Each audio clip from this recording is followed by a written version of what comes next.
welcome to today's masterclass, Unlocking Lister's Power. We're very excited about this class. I've got wonderful, I shouldn't say guest, but certainly a host, upright host, Drew Purcell. He's going to be walking through all the awesome things that Lister can do, amongst also some of the weird little things that can kind of trip you up if you're not careful. And also, we're going to be talking about a little bit of some creative workflows too. So I'm really excited for this class. I know some other people have been asking for something like this. So it looks like we've got majority of the attendees kind of locked in here. If you guys want to post in the chat, like where you're from and maybe some of the things that you're interested in today's class. Also, there's a Q&A. So anytime that you have a question throughout there, we won't stop and answer the questions, but we will have a Q&A session at the end. But you can pop those questions in that Q&A box anytime, and then we'll answer them at the end for you. So with all that being said, let's go ahead and kick this off. Drew, take it away. Tell us all about the wonderful things of Lister. Thank you, Lonnie. Hey, everybody. Thanks for joining. For those of you I saw earlier today or yesterday on a meeting, sorry you're going to hear me talk a bunch this week, but I promise this was your own fault. You signed up. So anyway, going to unlock Lister's power today with some smart tips, common pitfalls, and creative workflows. So for those of you who don't know me, my name is Drew Purcell. I am one of 3 account managers here. So you either work with me or probably Jake or Kevin. Been solving problems for 30 years.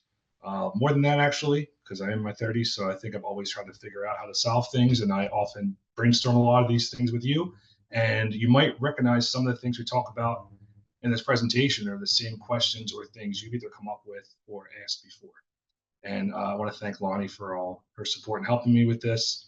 And there's some pictures of us right there, and just to prove that we actually do work here. All right, without further ado, let's get down into it. All right, so here's a quick agenda for today. We're going to look over some underutilized features that can maximize your efficiency, whether you're using these, maybe not using them to their full potential. We're going to go over that. We're going to go over some feature missteps and maybe some ways you weren't sure how to use something properly because you just didn't know, because there's a bunch of great help articles out there. So maybe we can pinpoint some ways for you to improve the way you're using something already. And then some creative use cases, which I'm going to thank our actual customers for showing us, because they always come up with some cool ideas, whether it's feature requests or actually just in general coming with new workflow ideas. And then finally, we'll have some time at the end to share some resources and time for questions. But we have a lot to unpack, so I'm going to get right into it. So apologize if I talk fast, but I'll make sure we go through everything. All right, here we go. So we're going to go over some major underutilized features, including the product journey, supplier feedback loop, listing support tools, and how to fulfill that final mile. So first things first, this is probably, we visualize this when I talk with customers all the time. All right, talk to me about your product lifecycle. How does it get in the door? How does it go out the door? And take a second look at this chart. This is probably very similar, if not exact, to what you're already doing. Whether you're coming with Lister with manifesting from the supplier or retail location all the way into the e-commerce warehouse throughout processing, photography, listing, shelving, then picking, and then packing, and then shipping all the way out the door. And obviously we don't love to purge stuff because we want to sell it, but that's also something not included on here. But this is the whole life cycle of the product journey. So one of the ways you can improve your supplier feedback loop with your retail stores is using the manifest feature. Whether you're accepting or rejecting or placing items on hold, it gives suppliers and your whole team visibility into what sells. There are default rejection responses you can actually edit inside Lister, as you can see in the bottom left of the screen. And that way you have those saved for easier use of getting that feedback out quicker. Now, admins can set item preferences to guide suppliers on the types of products that are welcomed or discouraged, depending on what you're doing. And you can use those item preferences to flag items, as you see in the bottom right of the screen. I know I've walked through many people. I've walked through those many times with many people in various quarterlies we've had.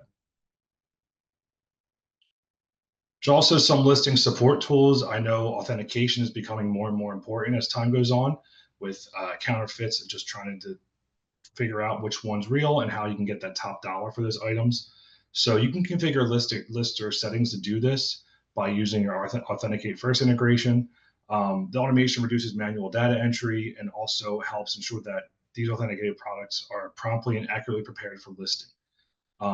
If you go under the Convert Manifest Items section, you can have them auto-convert from manifest to draft products when they're accepted. You also can include images for the authentication to be added to the draft product, and then add the certificate of authenticity will be added as a picture of the draft product.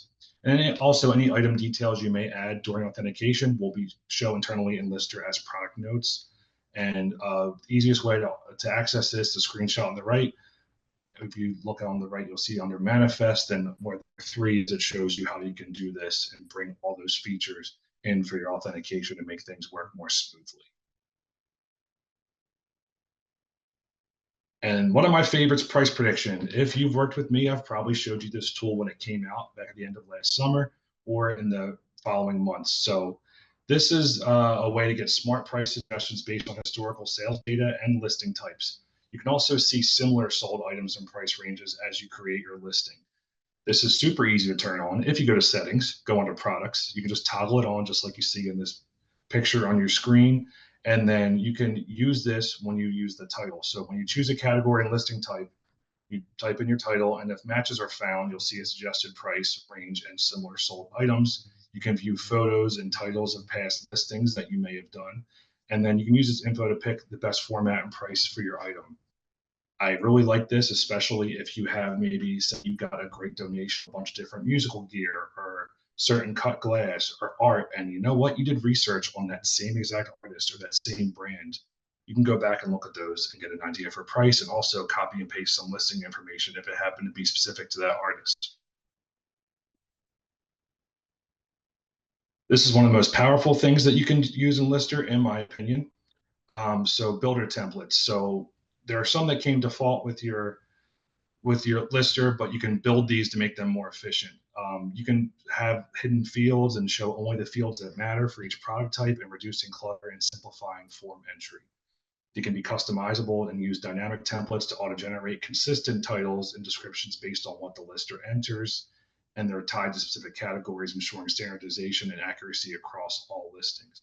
This is especially important for things like jewelry, where you can have the title and description just by entering in all the information you have from testing and all those things you do while you process jewelry.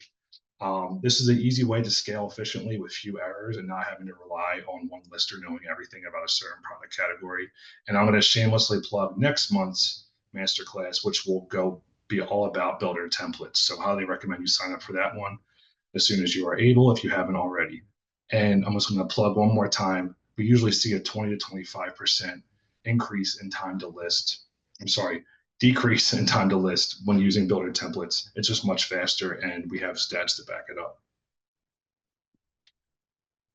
Now, fulfilling the final mile. So if you want to be smarter when you fulfill orders, let's use pick lists. So you can customize pick lists to match how exactly your team works. You can filter by order type, sales channel, shipping method, date range, inventory location, whatever you want pretty much. You can set priorities for oldest orders first or fastest shipping deadlines. So I know for those of us who might sell on multiple marketplaces, eBay has a faster turnaround time than others. So maybe having an eBay pick list or being able to fulfill those orders with eBay at the top. You can also limit batch size depending on the size of the carts you're using in your warehouse, and then use Link to run those profiles, giving your team step-by-step guidance based on your custom settings. Link now available on Android, Google Play Store. Don't forget to check it out. We're constantly upgrading that app and making it more efficient.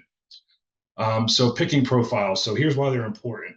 You know, operational efficiency. So when you customize pick lists, they can reduce travel time within the warehouse, prioritize urgent orders, and allocate resources effectively. No one wants to print out a pick list and walk around a warehouse and try to find it. You're already paying for our software. Use Link. It helps, I promise you. It's going to be more accurate and consistent. You can minimize errors and ensure that correct items are picked and shipped, and enhance customer satisfaction. And like we said in the beginning, it's flexible. You can adapt to various scenarios, such as handling high value items separately or managing local pickup orders differently from shipped orders. Did I mention you should be picking using Link? And then shipsurance. So shipsurance is in Lister to really protect your shipments and automatically apply to orders over your chosen value threshold. So when you file claims for lost or damaged packages, this is all